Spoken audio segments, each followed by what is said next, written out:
പ്രതിസന്ധികൾ ഉണ്ടാകുമ്പോഴാണ് യഥാർത്ഥ നായകന്മാരുണ്ടാവുന്നത്. അനിൽകുമാർ, ഹരിഹരന്റെ വീടിന് നേർക്ക് ബോംബേർ ഉണ്ടായിരിക്കുന്നു, അതിന് പിന്നിൽ CPM എന്ന് അദ്ദേഹം സംശയിക്കുന്നു. ഈ കേരളത്തിലെ ഒരു മനുഷ്യനും അംഗീകരിക്കാൻ കഴിയാത്ത അധമ വർത്തമാനം ഇന്നലെ പറഞ്ഞ ഏറ്റവും വൃത്തികെട്ടൊരു മനുഷ്യന്റെ ശബ്ദം എൻ്റെ ചെവി കേൾപ്പിച്ചതിന് ഞാൻ ആദ്യമായി പ്രതിഷേധം രേഖപ്പെടുത്തുന്നു. ആ മനുഷ്യൻ പറഞ്ഞ ഒരു സിനിമാ നടിയുടെ പേരുണ്ടല്ലോ, ആ പേരിൻ്റെ സ്ഥാനത്ത് മറ്റേത് വനിതയെ ആലോചിക്കാമല്ലോ.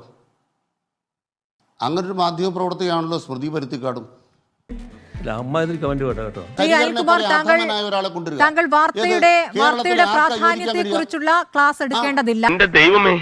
എന്റെ ഓരോ കഷ്ടകാലം അല്ല എന്ത് പറയാനാ. ഇക്കാര്യത്തിൽ CPM-ന്റെ പ്രതികരണമാണ് ശ്രീ അനിൽകുമാറിന്റെ പ്രതികരണമെങ്കിൽ ഞാൻ അത് അങ്ങനെ കണക്കാക്കും. CPM-നെതിരെ ആരോപണം ഉന്നയിക്കുമ്പോൾ അതിനുള്ള മറുപടി താങ്കൾക്ക് മറുപടി നൽകാമെന്നേ. മറുപടി നൽകുന്നില്ലെങ്കിൽ പറയുന്നില്ല എന്ന് പറഞ്ഞാൽ മതിയല്ലോ. ഈ വിഷയം ഇപ്പോൾ എടുക്കേണ്ട എന്ന് താങ്കൾക്ക് പറയാൻ സ്മൃതി ആരുടെ ദാസ്യവേലയാണ് ചെയ്യുന്നത്? അല്പം നാണം വേട്ടോ കേട്ടോ.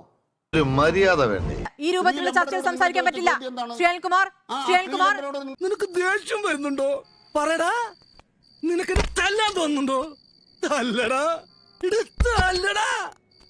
ഒന്ന് തല്ലി നോക്കടാ. ശ്രീ അനിൽകുമാർ, താങ്കൾക്ക് ഈ ചർച്ചയിൽ ഈ രൂപത്തിൽ സംസാരിക്കാൻ പറ്റില്ല. താങ്കൾക്ക് എന്തെങ്കിലും പറയാനുണ്ടെങ്കിൽ താങ്കൾക്ക് നേരിട്ട് പറയാം. ഈ ചർച്ചയിൽ ഈ അസത്യവാചകൾ പ്രയോഗിക്കാൻ പറ്റില്ല.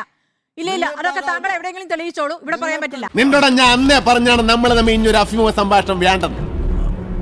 അപ്പൊ നിനക്ക് പി. മോഹൻ എന്തിനാണ് ജയിലിൽ കിടന്നത്?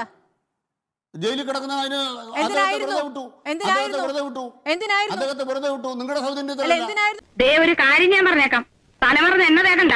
പി. മോഹൻ എന്തിനാണ് ജയിലിൽ കിടന്നത്?